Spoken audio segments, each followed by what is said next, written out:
성경에는 세 번의 특별한 예배가 있습니다. 그 예배를 통해서 하나님께서 우리에게 주시는 축복을 분명히 하셨습니다.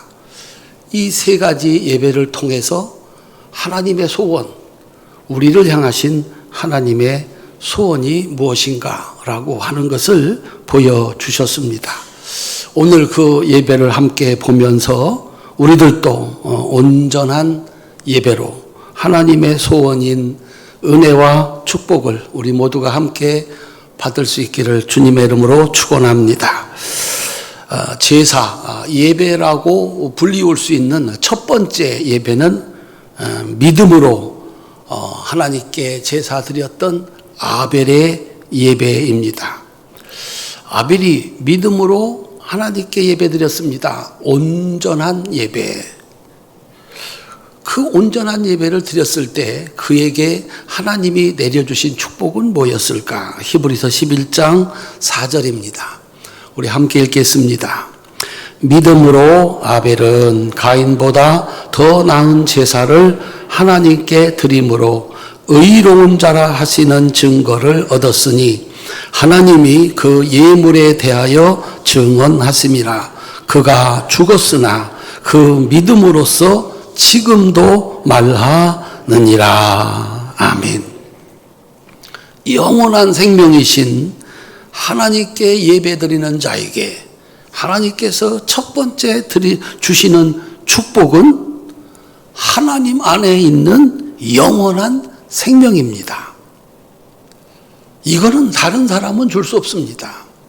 하나님이 가지고 계시고 하나님이 주실 수 있는 겁니다. 세상에 오신 하나님이신 예수님은 이렇게 말씀을 하셨습니다. 요한복음 11장 25절 26절입니다. 우리 함께 읽겠습니다. 예수께서 이르시되 나는 부활이요 생명이니 나를 믿는 자는 죽어도 살겠고 무릇 살아서 나를 믿는 자는 영원히 죽지 아니하리니 이것을 네가 믿느냐. 아벨은 믿음으로 온전한 예배를 드린 덕분에 죽었습니다. 형님에게 돌에 맞아 죽었습니다. 그가 죽었는가? 아니다. 그는 영원히 살아있다. 그렇게 얘기를 합니다. 예수님도 똑같이 말씀을 합니다. 나를 믿으면, 나를 믿고 나의 말대로 살아가면, 예배하면 죽어도 산다. 살아서 믿는 자는 영원히 죽지 않는다. 믿음으로 예배 드리는 곳에는 영원한 생명을 준비하셨습니다. 이것이 하나님께서 우리에게 주시는 첫 번째 은혜입니다. 믿음 없이 예배드린 가인은 그럼 어떻게 됐을까? 예배를 드리기는 드렸는데 믿음 없이 예배를 드렸습니다. 거기에는 저주가 있습니다. 하나님을 믿지 않는 믿음 없는 가인의 예배를 하나님은 받지 않으셨습니다. 받지 않으셨으니까 줄 것도 없었습니다. 은혜도 기쁨도 생명도 축복도 없었습니다. 그러니까 가인은 너무 억울했습니다. 대충 드린 것도 아닌데 어쩌면 동생보다 더 정성을 다해서 더 많이 드렸는데 받아주시지 않으셨다. 예배를 드려도 은혜도 없고 기쁨도 없고 축복도 없는 겁니다. 그래서 억울했습니다. 예배를 드리고 나서 기쁨이 아니라 분노가 가득 찼습니다. 올바로 예배 드리라고 가르치는 자를 오히려 미워하고 믿음으로 예배를 드려 복을 받은 형제를 시기하고 질투하고 마침내 죽여버리는 죄를 졌습니다. 잘못 드리는 예배, 믿음 없는 예배가 얼마나 무서운지를 알게 합니다. 드렸는데, 열심히 드렸는데, 많이 드렸는데 받아주시지 않는다. 그래서 하나님이 내려주시는 은혜와 축복이 없다. 그때 나타나는 현상, 시기하고 질투하고 오히려 올바로 예배 드리는 자들을 죽여버리는 죄를 짓는다. 그 죄값은 이것입니다. 창세기 4장 11절 12절입니다. 함께 읽겠습니다. 땅이 그 입을 벌려 내 손에서부터 내 아우의 피를 받았은즉 내가 땅에서 저주를 받으리니 내가 밭을 갈아도 땅이 다시는 그 효력을 내게 주지 아니할 것이요 너는 땅에서 피하여 유리하는 자가 되리라. 아멘. 하나님의 말씀입니다. 너는 이제부터 아무리 노력을 해도 소득이 없다. 어디에도 정착하지 못하고 떠돌이로 살다가 죽는다. 여기 하나님의 집이고 여기 내가 하나님께 예배드리면 하나님이 받으시고 축복하시고 한번 따라합시다. 여기가 내가 살 곳이구나. 믿음의 예배는 바로 그러한 은혜와 축복을 주는 겁니다. 여기서 은혜 받았다. 여기다가 뿌리를 내리고 여기서 살아갈 것이다. 그런데 거기서 은혜를 받지 못하고 거기서 축복을 받지 못하니 떠돌이 인생으로 살다가 죽는다라고 하는 겁니다. 사랑하는 성도님들, 하나님을 믿는 믿음으로 온전한 예배를 드리고 영원한 생명을 얻으시기를 주님의 이름으로 축원합니다. 그리고 한 곳에 뿌리를 내리고 대대로 복을 받으면서 사는 은혜가 있으시기를 주님의 이름으로 축원합니다. 이것이 첫 번째 하나님의 소원입니다. 두 번째, 이스라엘 백성들이 몸으로 드리는 예배가 있었습니다. 몸으로 드리는 예배. 이 예배에는 하나님의 은혜와 축복이 있는데 번성과 지켜주심의 은혜였습니다. 이스라엘 백성들은 매년 3번 유월절과 맥추절과 수장절에 하던 일을 멈추고 성전에 올라와서 7일 동안 하나님께 예배를 드려야 했습니다. 때로는 광야에 나가서 천막을 치고 7일 동안 하나님께 제사를 드려야 했습니다. 늘 침략의 위협 속에 사는 이스라엘 백성들입니다. 양떼를 쳐서 먹고 사는 이스라엘 백성들입니다. 그런데 1년에 3차례는 적어도 일주일은 하던 일을 멈추고 집을 떠나서 천막을 치고 혹은 성전에 올라가서 하나님께 몸으로 예배를 드려야 했습니다. 일을 멈추고 집을 떠나서 하나님께 예배를 드린다. 약속은 이겁니다. 출애굽기 34장 24절입니다. 함께 읽겠습니다. 내가 이방 나라들을 내 앞에서 쫓아내고 내 지경을 넓히리니 네가 매년 3번씩 여호와 내 하나님을 뵈려고 올 때에 아무도 내 땅을 탐내지 못하리라. 아멘. 양은 누가 돌봅니까? 호시탐탐 적들이 찾아와서 쳐들어와서 빼앗으려고 하는데 다 집을 비고 국경을 비우고 하나님께 예배 드리면 누가 우리나라를 지켜줍니까? 라고 하는 질문에 하나님은 말씀하셨습니다. 매번 1년에 3번 예배 드리면 내 지경을 넓혀줄 것이고 원수가 절대로 쳐들어오지 못하게 할 것이다. 탐내지 못할 것이다. 라고 약속을 하셨습니다. 이스라엘 백성들이 이 명령을 따라 하나님께 예배할 때 하나님은 그들에게 풍요를 주시고 그래서 지경을 넓히시고 원수들이 쳐들어오지 못하도록 하나님께서 막아주셨습니다. 오늘 여러분들도 몸을 이끌고 하나님 앞에 나왔습니다. 몸으로 드리는 예배입니다. 이 예배에는 이 2가지 약속이 있는 겁니다. 오늘 일하면 돈을 더 많이 벌 수도 있겠습니다. 내가 자리를 비우면 원수가 앞서갈 수도 있겠습니다. 그런데 하나님의 약속은 몸을 들여 몸으로 하나님께 예배해라.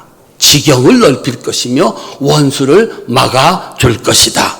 여러분들은 그 믿음을 가졌기에 오늘 일터를 두고 나온 것입니다. 이 은혜와 축복이, 이 약속이 이루어질 수 있기를 주님의 이름으로 축원합니다. 딱 두 번 그저 여러분들이 잘 아는 주일날 전쟁을 일으켰던 나라가 있습니다. 2차 대전 때 일본이 진주만을 기습했습니다. 그날이 주일날이었습니다. 정보는 그거죠.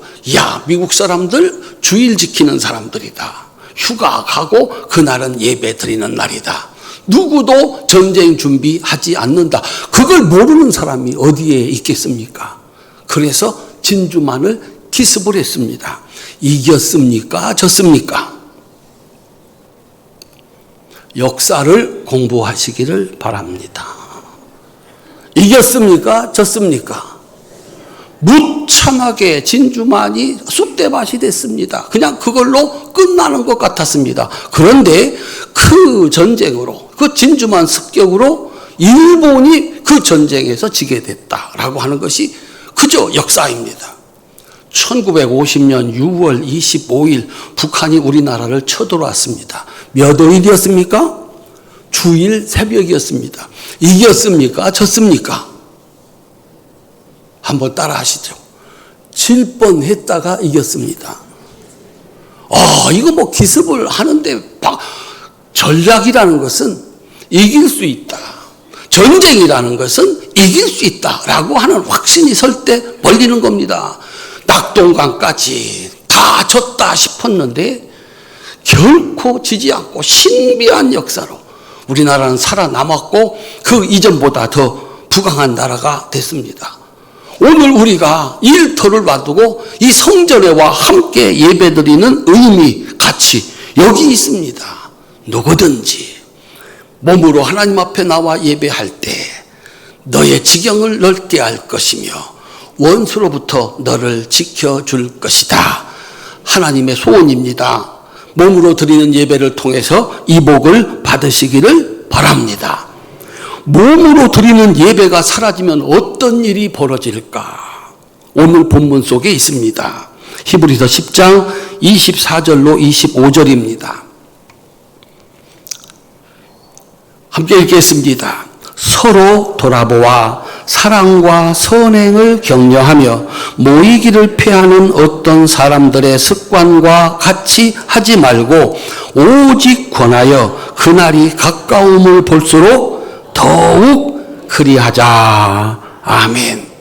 마지막 날이 올 텐데, 이 세상에 멸망이 올 텐데 그날이 가까울수록 나타나는 증상이 있는데 모이기를 피한다 그랬습니다. 모여 예배 드리는 일을 사람들이 없앤다. 우리 코로나 지나고서 온라인 예배로 한때 예배를 드렸습니다. 예배를 드릴 수 없는 날에 온라인 예배는 정말 성도들의 신앙을 지키는 중요한 역할을 했습니다. 끝났습니다. 어때요? 계속해서 온라인 예배로 드리면 어떨까요? 여기 있는 여러분 모두가 다 집에서 온라인으로 예배를 드린다. 시간 전략. 그잖아요? 시간 전략. 또 그저 뭐 이런 거 저런 거 준비할 것 없이 너무 좋아. 그때 떠난 분들이 아직도 돌아오지 않고 있다라고 하는 거예요. 문제는 그렇게 되면 어떤 일이 벌어지느냐. 교회가 더 이상 건물이 더 이상 필요 없어집니다. 그래서 어떤 분은 세상에 온라인 예배는 하나님이 주신 마지막 희망이다 이렇게 말하는 분도 있습니다. 건물 없어도 된다. 모이지 않아도 된다. 각자의 있는 자리에서 예배드리면 된다. 믿음 지키면 된다. 그런데 성경은 분명하게 밝혀놓았습니다. 세상의 종말, 그 마지막이 가까울수록 사람들은 모이기를 패한다. 모이지 않는다. 그렇게 얘기를 합니다. 그러니 너희들은 그렇게 모이지 않으면 결국은 망하니까, 없어지니까, 소멸하니까 더욱 모이기를 힘써야 된다라고 얘기를 하고 있습니다. 종교는 정해진 시간에 정해진 곳에서 정해진 방법으로 모여 예배 드릴 때 지켜지고 계승이 됩니다. 만약에 이게 없어지면 종교는 사라지게 됩니다. 우리가 매월 첫 주 토요일을 온 세대 새벽 기도회로 하는데, 이게 아주 인기가 있습니다. 인기가 있는 그 여러 가지 원인이 있겠지만, 아버지들이, 엄마들이 아기들을 다 데리고 나옵니다. 또 아기들이 졸랑졸랑 잘 따라 나옵니다. 아기들 입장에서는 첫 번째, 그날 오면 그 김해에서 가장 맛있는 샌드위치를 줍니다. 애들한테는 먹는 게 최고입니다. 그거 얻어먹는 재미가 한 달에 한 번씩 쏠쏠합니다. 두 번째, 이야, 교회 오니까 아버지가 멋있어 보이는 거예요. 넥타이 딱 메고 와서 예배 드리는데 집안에서는 볼 수 없었던 아버지. 집안에서 아버지들 어떻게 하고 있나요? 그렇게 하고 있습니다. 엄마한테 야단 맞고 그렇게 널브러져 있습니다. 근데 교회 왔더니 아버지가 톡 그 앞에 옆에 있으니까, 이야, 이 멋진 거예요. 아버지들도 씩씩하게 아기들을 데리고 옵니다. 그들이 와서 함께 예배를 드리고 목사님께 안수를 받고, 그들도 이제 우리 교회의 일원으로, 예배의 일원으로, 예배의 계승자가 되어져 가는 겁니다. 어느 날 여기 있는 분들 한 분, 두 분들이 교회를 안 나와. 다 집에서 예배 드려. 더 이상 이렇게 함께 드리는 예배는 사라지고 만다라고 하는 것입니다. 그래서 하나님께서 오죽 잘 알아가지고 매 주일은 물론이고 1년에 3차례는 반드시 나와서 몸을 바쳐서 몸으로 예배 드려야 한다라고 말씀하셨을까요? 사랑하는 성도님들, 함께 모여 예배 드릴 교회를 세우고 함께 모여 예배를 드리는 것은 교회를 지키는 것이고 믿음을 지키는 것이고, 그 믿음을 대대로 물려주는 것입니다. 하나님은 그들에게 땅의 주인이 되게 하시고 원수로부터 지켜주시는 축복을 주시는 줄로 믿으시기를 바랍니다. 하나님의 소원, 모여 예배해라. 그래야 지경이 넓어지고, 그래야 원수로부터 지켜주는 내 축복을 받을 수 있다라고 말씀을 하는 겁니다. 그래서 오늘 또 여러분들이 너무 귀하고 복된 일을 하고 있는 겁니다. 예배를 지키고 있고 교회를 지키고 있고 이 예배를 계속 이어가게 하시는 여러분들이 하나님께서 주시는 그 큰 은혜 속에 있는 줄로 믿으시기를 바랍니다. 세 번째, 예수님께서 가르치신 예배의 완성, 영과 진리로 드리는 예배입니다. 요한복음 4장 23절 24절입니다. 함께 읽겠습니다. 아버지께 참되게 예배하는 자들은 영과 진리로 예배할 때가 오나니 곧 이때라. 아버지께서는 자기에게 이렇게 예배하는 자들을 찾으시느니라. 하나님은 영이시니 예배하는 자가 영과 진리로 예배할지니라. 아멘. 그곳이 어디이건 때로 하나님 앞에 예배할 수 있고 때로 함께 모여서 예배할 수 있다. 분명한 것은 영과 진리로 예배 드려야 된다. 영과 진리로 드리는 예배에 하나님은 어떤 축복을 준비하고 계실까? 요한복음 4장 13절 14절입니다. 함께 읽겠습니다. 예수께서 대답하여 이르시되 이 물을 마시는 자마다 다시 목마르려니와 내가 주는 물을 마시는 자는 영원히 목마르지 아니하리니 내가 주는 물은 그 속에서 영생하도록 솟아나는 샘물이 되리라. 아멘. 남편을 5이나 갈아치우고 지금 5째하고 사는데, 넷을 갈아치우고 5째하고 사는데 이 남편도 조만간에 갈아칠 계획을 하고 있는 여자가 있다. 바꿔도 이번에는 틀림없다고 생각했는데, 이걸 가지면 틀림없다고 생각했는데, 그곳에 기쁨이 있을 것이라고, 감사가 있을 것이라고 생각을 했는데, 넷을 갈아치고 5하고 사는데 이 5도 아니다. 그래서 조만간에 갈아치울 생각을 하고 있는 그 여인에게 예수님이 말씀을 하셨습니다. 세상에 주는 물 먹으면 3시간 지나고 4시간 지나면 또 마셔야 된다. 세상에 가지고 있는 것, 그것 조금 있으면 더 가져야 되고 또 다른 것 가져야 기쁨이 있고 감사가 있다. 끝이 없다. 세상에는 만족이 없다. 그런데 영과 진리로 예배드리는 사람, 따라합시다. 여기 하나님이 계십니다. 내 예배를 하나님이 받으십니다. 정한 시간, 정한 장소, 정한 방법, 진리입니다. 그 말씀에 따라 예배드릴 때 그곳에 밖에서가 아니라 내 속에서 솟아나는 샘물, 세상이 아무리 어려워도, 어떤 때는 참 좋고 어떤 때는 참 나빠도 그거와 상관없이 내 속에는 솟아나는 샘물이 있다. 한번 따라합시다. 항상 기쁘고 범사에 감사합니다. 좋은 날에도 참 좋아, 어렵고 힘든 날에도 그게 힘들지가 않은 거예요. 낙심이 되고 절망이 되지 않는 거예요. 교회 와서 예배드리면 새 힘이 솟는 거예요. 새 힘이 솟는 거예요. 거기 기쁨이 있고 거기 감사가 있는 거예요. 그래서 누가 우리에게 질문하면 어떻게 사셨소? 그 험한 세월을 어떻게 사셨소? 그렇게 물으면 대답할 것 딱 하나 있습니다. 그 좋은 날 교회 떠나지 않고 어떻게 여전히 믿음을 지켰소? 라고 물어보면 대답할 말이 딱 하나 있습니다. 한번 따라합시다. 하나님의 은혜였습니다.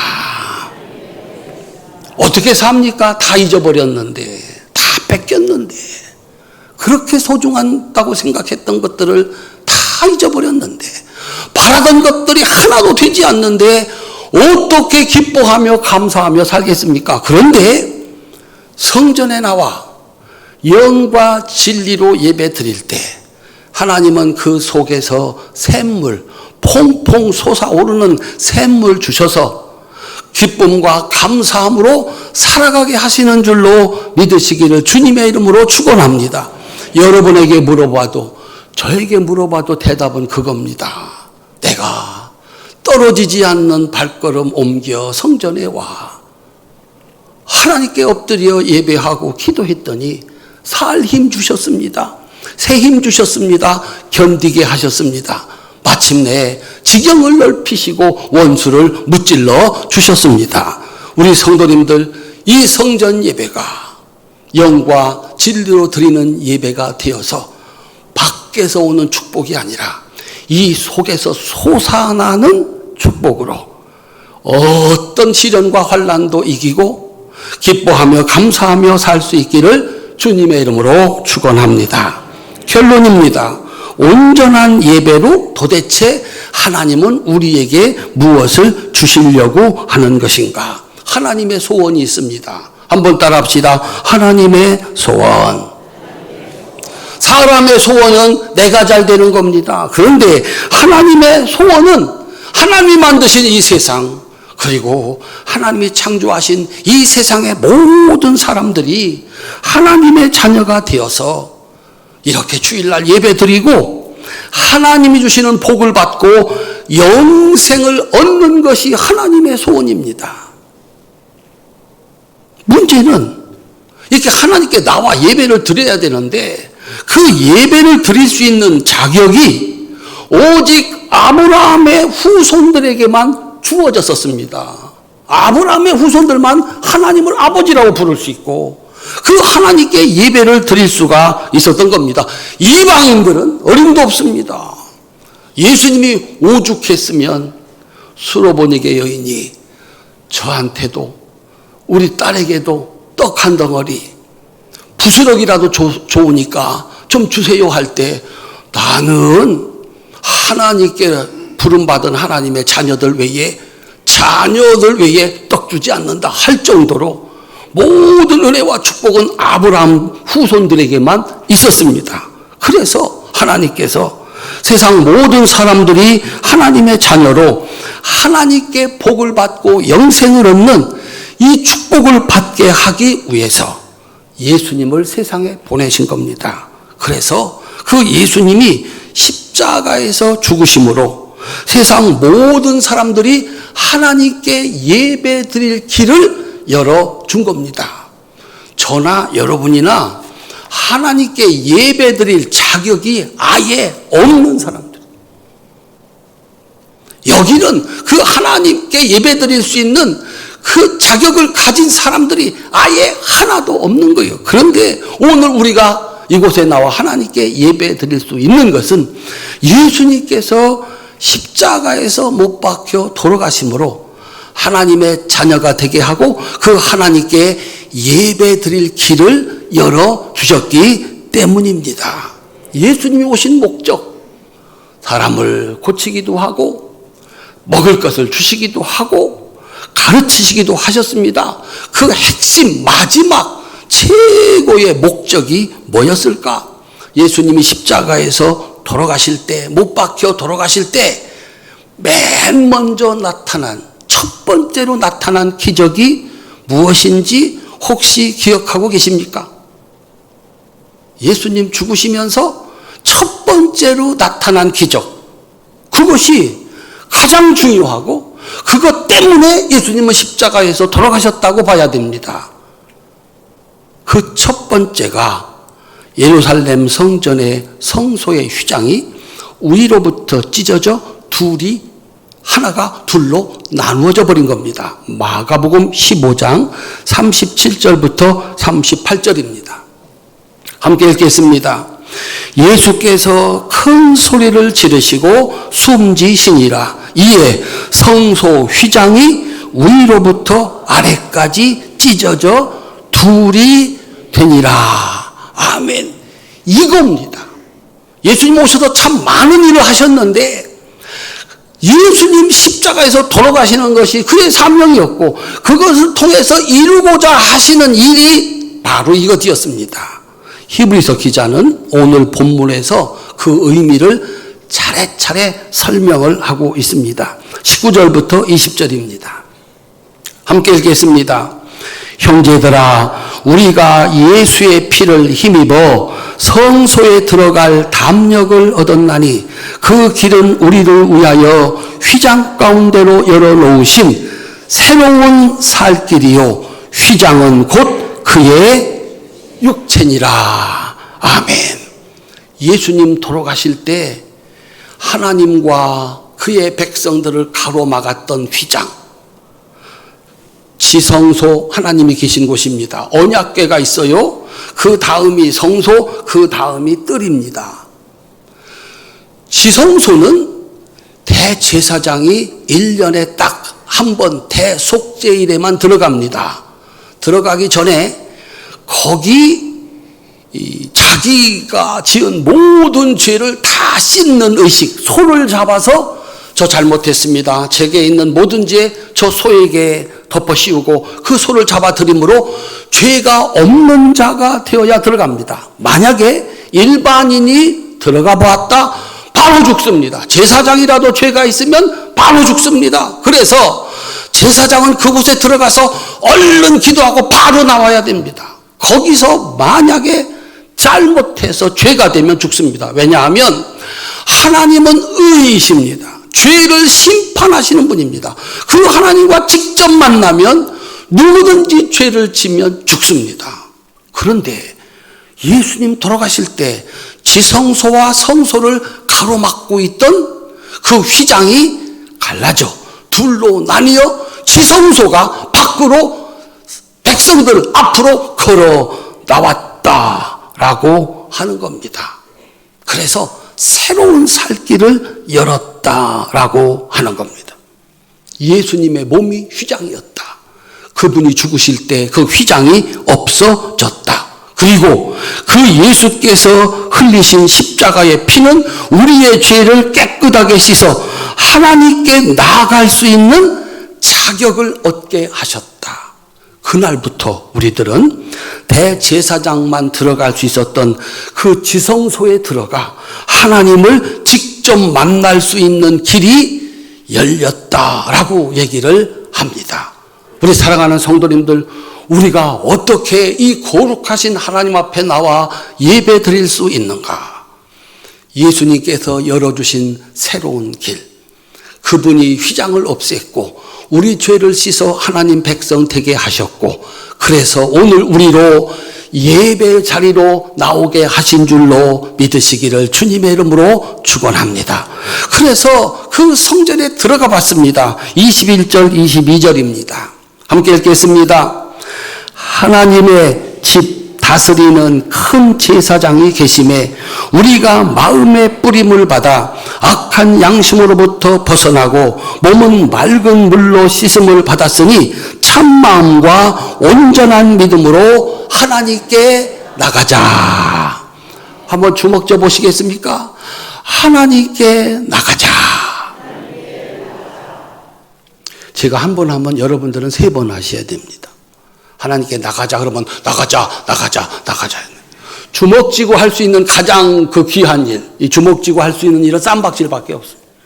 이걸 펴야 안아도 주고 쓰다듬어도 주고 그 남한테 뭘 갖다 주기도 하는 거지, 주먹 쥐고 할 일은 쌈박질밖에 없습니다. 그런데 요때는 이게 아주 유용합니다. 주먹 꼭 쥐고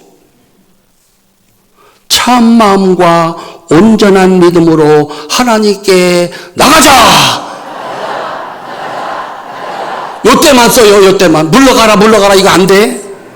나가자. 왜? 어떻게 이제 나갈 수가 있게 됐는가? 거기 갔더니 하나님의 집을 다스리는 큰 제사장이 계시다. 그 제사장께서 그의 피로 우리의 모든 죄를 깨끗이 씻어주시고 그의 말씀으로 물로 씻는 것처럼 우리의 삶을 올바르게 해주셨다. 그러므로 이제 온전하게 됐으니 누구한테 나갈 수가 있게 됐다? 하나님께 나갈 수가 있게 됐다라고 하는 거예요. 그래서 예수께서 대제사장이 되셔서 내 죄를 씻으셨고 말씀으로 내 삶을 깨끗하게 되셨으니 이제 하나님 앞에 나갈 자격을 얻었다는 거예요. 나가자라고 얘기를 하는 거예요. 나갔더니 뭐가 있나? 23절부터 25절입니다. 함께 읽겠습니다. 또 약속하신 이는 미쁘시니 우리가 믿는 도리의 소망을 움직이지 말며 굳게 잡고 서로 돌아보아 사랑과 선행을 격려하며 모이기를 피하는 어떤 사람들의 습관과 같이 하지 말고 오직 권하여 그날이 가까움을 볼수록 더욱 그리하자. 아멘. 드디어 하나님 성전에 들어가서 예배 드렸더니 말씀을 듣기도 하고 찬송을 듣기도 하고 기도도 했습니다. 그랬더니 하나님께서 뭘 주셨냐면 소망을 주셨습니다. 한번 따라합시다. 하나님께서 나에게 소망을 주셨습니다. 하나님은 이렇게 말씀하시잖아요. 이야, 누구는 100살에도 아들 낳았대. 우리 권사님들만 한번 따라합시다. 따라하세요. 100살에도 아들을 낳을 수 있답니다. 소망 중에 살아보세요. 소망 중에. 이야, 세상에 없던 것을, 바라지도 못한 것을 바라게 된 걸 소망이라고 얘기합니다. 말씀을 들으면, 성전에 와서 말씀을 들으면 뭐가 생긴다고요? 소망이 생긴다는 거예요. 따라합시다. 질병이 물러가리라. 문제가 해결되리라. 기도가 응답되리라. 이 소망이 생기는 거예요. 소망이 생기는 거예요. 하나님은 소망을 주실 뿐만 아니라 그 소망을 반드시 이루시는 분이니까 굳게 믿고 그날이 올 때까지 서로 격려하고 사랑하고 선행을 베풀라는 거예요. 여기 와서 함께 예배드리면서 함께 기도하면서 그 소망을 꼭 붙잡으라는 거예요. 그래야만 그 믿음을 지킬 수가 있다. 우리 성도님들 이곳에 와서 예배 드릴 때마다 소망이 생기고 그 소망이 더욱 분명해지고 마침내 이루어지는 날을 볼 수 있기를 바랍니다. 복이 뭡니까? 함께 모여서 예배 드리면서 아니 우리 권사님이 우리 집사님이 우리 장로님이 정말 바라던 것이 이루어지네. 내가 볼 때는 안 될 것 같았거든.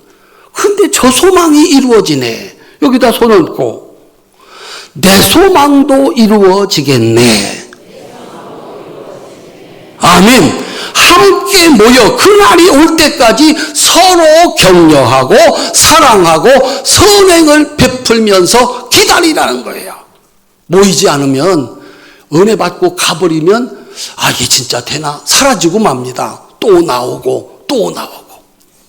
은혜 받고 축복받는 믿음의 형제들을 보면서 내 소망도 분명해지고 기다릴 수 있게 한다.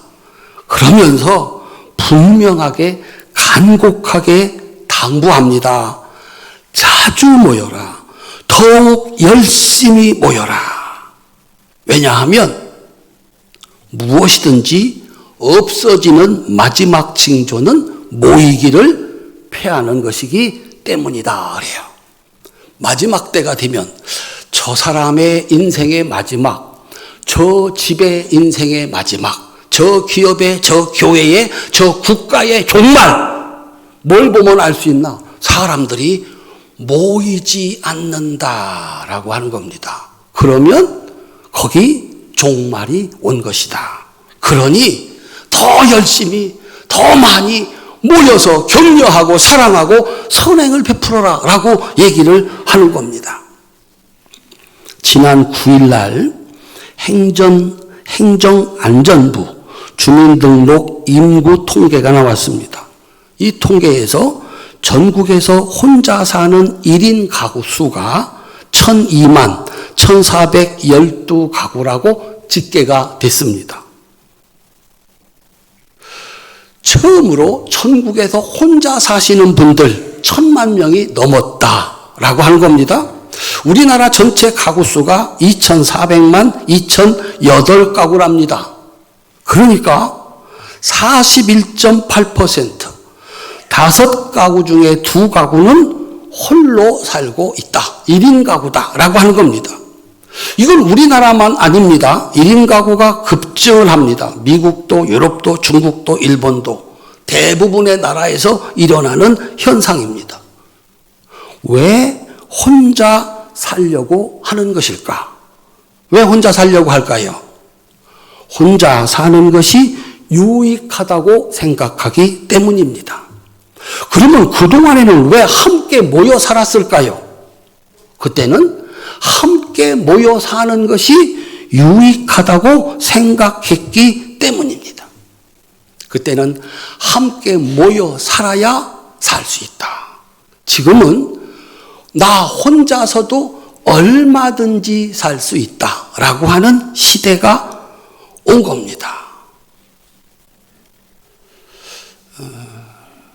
옛날에 아주 우리를 즐겁게 했던 유머 하나가 있었습니다. 할아버지와 할머니가 퀴즈를 푸는 프로그램이 있었습니다. 주어진 그 문제는 천생연분이었습니다. 할아버지가 자신 있게 할머니한테 얘기했습니다. 당신하고 나 사이. 할머니가 대답을 했습니다. 왼수. 2글자 말고 4글자. 그건 여러분들이 하시죠. 평생 왼수. 그래가지고 아주 그냥 전국이 다 웃음바다가 됐습니다. 목사니까 생각을 좀 해봐야 될 거 아닙니까? 저 할아버지는 왜 천생연분이라고 했을까? 사는데 정말 재밌는 거예요. 이 할머니하고 사는 게. 그런데 이 할머니는 영감하고 사는 게 너무 힘든 거예요. 왜 그랬을까? 할아버지 마음대로. 할아버지가 주인이고 왕이야. 좋아 안 좋아? 할머니는 말 한마디 대드는 거 없어. 이 달지 않아. 그러니까 할아버지는 장가 잘 갔다. 천생연분이다 하고 산 거예요. 할머니는요. 왼수 중에 어떻게 처음부터 끝까지 왼수냐 하고 산 거예요. 왜 살았을까요? 할아버지는 너무 좋아서 산 거예요. 할머니는요. 관둬야 되는데 살 수가 없는데 어쩔 수 없이 산 거예요. 요즘 같으면은요. 황혼, 이혼, 재산 반으로 나눠준다니까 더 이상 못 살겠다. 왜 사는가? 자기가 주인 노릇하는 거예요. 다 자기가 옳은 거예요. 내 마음대로 하는 거예요. 얼마나 좋을까? 그런데 여럿이 모이면 누구는 지도자가 되고 누구는 그 일을 뒷바라지 해야 되고 누구는 왕이 돼야 되고 누구는 신하가 돼야 되는 거예요. 그런데 사람은 다 잘났어요. 하나님이 만드신 존재예요. 각자가 다 다르고 각자가 잘하는 게 다 달라요. 그런데 모여 있으면 내가 종 노릇을 해야 되고 내가 보아 노릇을 해야 되는 거죠. 어쩔 수 없을 때는 그런다. 그런데 힘이 생기면 혼자 사는 것이 훨씬 편하다라고 하는 것이죠. 내 생각만 옳은 것이 아니라 내 생각도 옳은데 함께 모여 살라니까 나이 많지 직급이 높으지 그러니까 나는 길을 못 피고 사는 거예요. 기회만 와봐라. 혼자 사는 것이 너무 유익하고 편하다. 하나님은 이스라엘 백성들을 통해서 그것을 분명히 보았습니다. 자신들이 살 수 없을 때 하나님을 의지했습니다. 하나님께 몰려와서 도와주세요 그랬습니다. 그 어려움이 사라지고 잘 살게 되었을 때 여지없이 하나님을 떠납니다. 간섭하지 마세요. 세상의 우상은 없는 겁니다. 내 소원 이루기 위해서 내가 만들어 놓은 겁니다. 나보고 잘못했다는 말을 한마디도 하지 않습니다. 말도 못합니다. 그런데 하나님은 떡 버티고 있어서 내 말 들어. 잘못하고 있어. 이렇게 해야 사는 거야. 이게 싫은 거예요. 이게 죄의 근원입니다. 근원. 나 내 마음대로 살래요. 하나님은 아셨습니다. 그리고 경계하셨습니다. 모이기를 패하는 어떤 사람들의 습관과 같이 하지 말고 오직 권하여 그 날이 가까움을 볼수록 더욱 그리하자. 두 사람이 함께 사는 거 너무 불편해서 따로따로 살아요. 한번 따라합시다. 가정의 소멸. 둘이 안 사는데 어떻게 사람이 나와요? 아주 한 세기만 지나면 간단하게 가정이 없어집니다. 가정 없어지면요. 교회의 소멸. 그 회사 사람 오지 않는다. 그 나라 사람들 찾아오지 않는다. 없어지는 겁니다. 도시 없어지는 거고요. 관광지 간단하게 없어지는 겁니다. 사랑하는 성도님들, 함께 살아야 되는 이유, 하나님의 명령입니다. 좋아서 유리해서가 아니라 함께 살아야 나도 살고 그도 살고 모두가 살기 때문에 어렵고 힘들어도 마치 예수님이 십자가 지고 가는 것처럼 함께 살아가야 합니다.